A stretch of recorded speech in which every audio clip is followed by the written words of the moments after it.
The Trump administration just dropped a subpoena that demanded the University of Pennsylvania turn over a list of Jewish people on campus. For more than a year, the Equal Employment Opportunity Commission, or EEOC, had been pressing Penn to provide records about complaints of anti-Semitism and to give a detailed inventory of campus activities connected to Jewish faith or ancestry.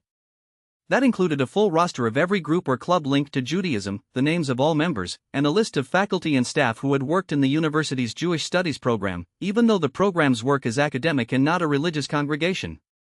Penn fought back. The university had complied with some of the EEOC's requests but balked at the more sweeping demands.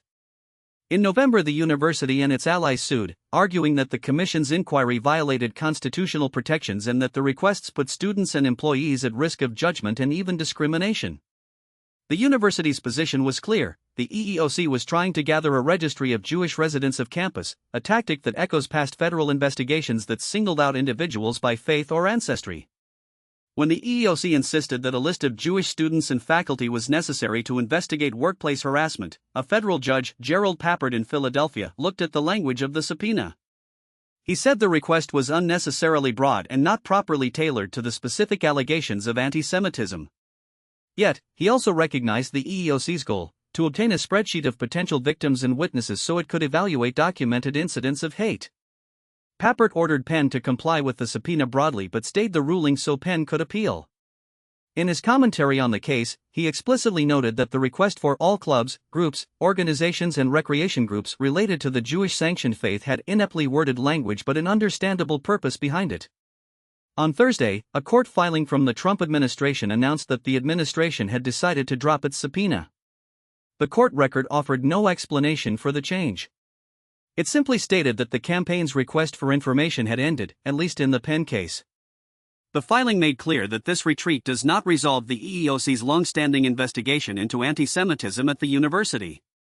In other words, while the federal government's attempt to force Penn to hand over a name list has paused, the underlying scrutiny and inquiry into alleged discrimination continue. So what does this mean for higher education and for the relationship between university administrators and federal regulators? First, the decision may end the most publicly visible instance of a politically charged subpoena that seeks to expose a religious community.